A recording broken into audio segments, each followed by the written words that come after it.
All right, we're going to be starting this morning with 21 Pilots. So before we crack into the music, Cryptic Ghost has sent in a video that explains the City Walls music video. So this is, you know what? This is kind of like starting with an LPTV. This is the Tuesday morning equivalent of an LPTV. This is City Walls explained, all the behind the lore stuff from the final lore video from 21 Pilots, which was City Walls. Let's have a real deep dive look. This has been put together by a guy called Stolen Potential, requested by, of course, Cryptic Ghost, my Sherpa, my guide through all of 21 Pilots. This is City Walls Explained from the new 21 Pilots album. My full album reaction to Breach is up on my Patreon right now. I loved it. Let's go. 21 Pilots has finally released their final Dima storyline music video, and I'm gonna be honest, it absolutely wrecked me. It's brutal, it's beautiful, and it completely flips everything we thought about Nico and Clancy and the Banditos on its head. So today we're gonna be breaking it all down scene by scene, because this music video single-handedly might be the most important moment in the entire 21 Pilots discography. So let's dive in together to unearth the hidden meanings of not only this music video, but the entire 21 Pilots message. City Walls begins with the torchbearer looking up from the ground as Nico holds Clancy in a chokehold. Behind him, 8 other banditos breach the city walls, making it through the front lines. As the banditos run up the stairs, the video cuts back to Nico, still gripping Clancy by the neck. The black paint begins to spread, and it's safe to assume that this is the exact moment where the contract music video is taking place. But this time, Clancy is able to break free of the seizing and is able to look the contract music video is him fighting him back mentally. What follows is a literal throwdown between Clancy and Grievous, Nico. thank you so much. Meanwhile, the banditos are seen rushing up the towers, pushing closer to save their supposed hero. Right off the bat, Clancy gets decimated by Nico, getting thrown against the doorway that enters by the the tower. horns. Once Clancy is disarmed, Nico immediately turns to retrieve the dropped antlers. If Nico is able to destroy Ned's weapons, Clancy doesn't stand a chance against Now, does he mention that he stabs him in the red color things there? him. Clancy is able to quickly regain his posture and sideswipes Nico before he can reach the antlers. A back and forth ensues, but eventually during the fight, Nico reveals his true power. He shows Clancy memories of past encounters and even inserts himself into them. And these aren't just random clips, they're flashbacks to Heavy Dirty Soul, Levitate, and Jumpsuit. This does 2 things. One, it communicates that Nico knew where Clancy was during every stage of this plan. Even when Clancy was able to sneak out of Dima with the help of the torchbearer, Nico was still 2 steps ahead. And 2, it demoralizes him. It reminds him that every time he's fled, he's failed. He will eventually backslide and snap back to old habits, being reclaimed by Dima. Each flashback reinforces the same idea. Clancy can't simply run away from his problems. Every attempt to escape has been unsuccessful, and Clancy, being reminded of this... Wait, you know what? We probably should have figured out what was going to happen when... I got to switch the request full off. When he switched from yellow to red, that's just one extra step towards becoming blurry face, right? Like, because they wear red. And then he started wearing red, and everyone was like, oh, that's good. It's good he's wearing red. How's that good? Everyone else, the Banditos, wear yellow. How did we not figure this out? He begins to lose ground with his confrontation against Nico, who consistently has the upper hand during their skirmish. After the jumpsuit flashback, Clancy attempts one final strike against Nico. However, Nico corners Clancy against a wall. He rips the antlers from Clancy's hands and stabs him in the shoulders.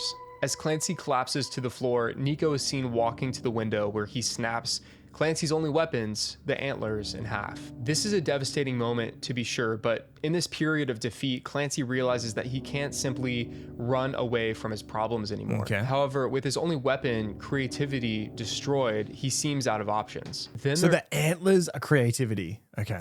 Here comes a shift. Clancy's memory versions stop fleeing, and one by one, they turn to face Nico. And in that symbolic moment, the current iteration of Clancy rises from the floor with one final effort. Just as the torchbearer and the banditos burst into the room, the fan symbol. Clancy uses the iconic band hand symbol, a gesture representing community.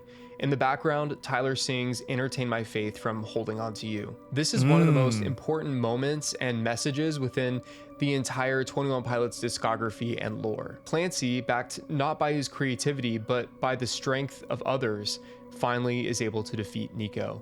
The message here is pretty clear. You can't face your demons alone. You need support, that's community, good. and others to lift you up. That's Tyler's good. mentioned time and time again that what got him through difficult seasons was the clique, the people he's been writing music for this entire time. For Tyler, the fan base and community have always been central. That's what makes this scene so inspiring and powerful. And while part of me wishes we had seen how Clancy learned this hand symbol, the fact that he pulls it out so suddenly, almost instinctively, makes the moment that much more powerful. With Nico and the remaining bishops, you know what? No, not really. eviscerated, There should have been Clancy something looks out the earlier tower where window at the he sunrise. found that out. He Probably survives Cryptic. the Thank you night, so a much. direct callback to the themes of truce. But then the victory gets flipped on its head. Clancy tears a tapestry from the wall, not to destroy the old regime, but to drape it over himself like a cloak. When he turns back, he's donning the bishop's black paint. I was in absolute shock when I saw this for the first time. Me too. I was yelling at my also screen. not talking. You can see those highlights on my YouTube channel. With the paint only coming up to Clancy's mouth, it mirrors the lyric from City Walls.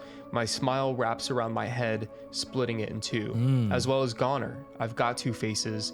Blurry's the one I'm not. Clancy begins handing out the empty cloaks to the banditos, and here's where things get hazy for me. Why would the banditos so easily accept these cloaks? Do they feel like they were being forced, or would they rather be the oppressors than the ones being oppressed? They know firsthand the oppression of the bishops and what it's like to be under that regime. So maybe they were just simply tired of being under someone else's I've only just thumb and noticed. chose to take control. I've only instead. just noticed Nico's paint went up to his nose, but Clancy's only goes to his mouth. And they said about the lyrics about the smile was splitting his face, but I wonder why they made it different on. But on either Nico, way, though. this scene suggests that the power itself is a temptation. Eventually, Clancy offers the torchbearer a cloak as well. This moment mirrors the contract where Clancy's mental image of the torchbearer once offered Clancy his jacket. Only this time, the roles are reversed. Torchbearer hesitates because Clancy has changed. He's no longer the friend that the Torchbearer once knew. Clancy passes him coldly, and Torchbearer backs towards the exit. The final shot reveals the new order. Clancy, now leader of a reborn Nico and the Niners. Clancy has shifted and changed. He's no longer the secret weapon used by the banditos to end the cycle. When looking at the FPE letter from Clancy to Torchbearer, Grievous. After every cycle, he's getting better.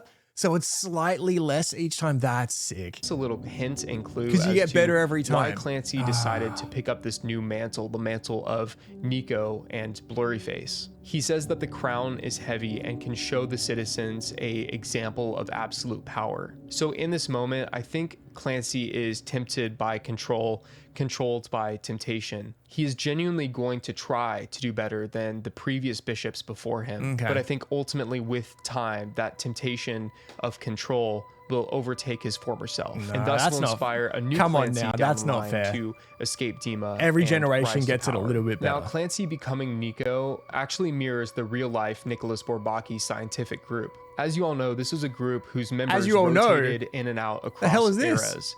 In the same way, Clancy This is has new to me. become the new Nico, continuing the cycle. The FPE letters even mention that the Banditos discovered evidence of previous cycles in distant caves. And now we understand this is just the next phase of the cycle that has continued to repeat for generations and generations. In fact, we've seen another Clancy start his own cycle, but was killed and didn't make it nearly as far as Tyler's iteration. We saw this Clancy within the letters shared on the DMA.org website during 2018, leading up to the events of the original Trench trilogy. Except this Clancy gets brought back to Dima by Keons, and because he began to inspire a movement, was killed by the bishops via vialism in hopes of the rebellion being snuffed out. That Clancy did die and didn't make it nearly as far as Tyler's version. He wasn't able to breach the city walls. Tyler's Clancy took up the mantle after he returned from the island of violence. During the epilogue of the music video, we see Torchbearer packing his bag alongside that is another that paperwork bandito. from the other This Clancy. is theorized to be Elliot from the FPE letters, but we're not entirely sure. Torchbearer loads his pack with maps, notes, and the worn Clancy mask, ready to start the cycle again. I never realized I never it saw the before, mask but in the there. way that the mask is weathered suggests to the fact that A lot it has of- been used by a lot of hundreds of other Clancys have worn it. iterations of That's Clancy cool too. as torchbearer patiently waits for a successful cycle. And in a way, the torchbearer is kind of revealed to be the main character this entire time. He's the one that refuses to give up. And no matter how many times the cycle repeats, he still has faith that one day a Clancy will finally break free. He has hope with every attempt and assesses what didn't work and what worked during previous iterations. He learns from likes every yellow, failure boys. Let's in the do more hopes yellow. that one day everything learned can be implemented to perfect the cycle. Remember, you can't let failure stop you from getting back up and trying again. And we can always hope that within the next cycle, we'll make it farther with the lessons we've learned from the previous iteration. The sun will rise. God damn it. We'll try again. It's so cool. And side note, I didn't really think about this until now, but imagine how demoralizing it would be for the torchbearer to not only lose Clancy, his #1 advocate during this phase, but also 8 other banditos that he would probably call brothers. But on the flip side, now that we know that the bishops were prior banditos, it makes a little bit more sense as to why Keon's suddenly betrayed Nico. He probably remembered what it was like being under the cruel oppression of the bishops and worked together with Ned and the torchbearer to overthrow this version of Nico. This is reinforced when the bandito with the torchbearer calls Clancy this Clancy, confirming that Clancy is not just the name of a person, but a title or mantle that is assigned to a Dema citizen that has made it far enough to take on the bishops. Tyler just happens to embody this version of Clancy that has made it the farthest. And the details matter, like the face paint sitting lower than previous bishops. This subtle change hints to progress that was made within this cycle versus the previous one, hinting at the fact that with more successful attempts, the paint might disappear altogether. Some say this ending is realistic. The cycle can never truly be broken. And I have to say, in some cases, I disagree. Mental health, anxiety, depression are sadly all things that many individuals will experience throughout their entire lives. However, in cases such as addiction, I truly believe that those cycles can be broken, especially when you have the correct support systems. Tyler's own songwriting shows how young is this guy? Evolution. That's a focused giant on statement. simply staying alive. Later albums asked a deeper question. Now that we're alive, how do you live meaningfully? It's all about Songs doing like better. Intentions serve as a sequel to Truce. Truce was all about surviving the night, but Intentions is about using your life well once the morning comes. Even Dragpath references the sun rising in the morning and surviving the night successfully. That growth reflects Tyler himself as he's matured and gained more tools to combat his demons with more resilience. Personally, I prefer this conclusion of Clancy becoming a bishop over the theorized ending where Clancy ends in the Heavy Dirty Soul car. But even though I prefer it, this version is in fact more heartbreaking. I feel like he's like, we're gonna do it better. But he's like, I woke up the next morning I'm gonna be like I had Nico lost now, a friend. and I'm gonna Clancy do this better. wasn't just a character. He became someone to look up to, someone who showed you that you can face your demons instead of letting them take the wheel. And honestly, I'm glad that this ending wasn't a clean victory. If Clancy had just defeated Nico and skipped off with the torchbearer into the sunrise, I don't think that it would have had the staying power and emotional impact on me than the ending that we got has had.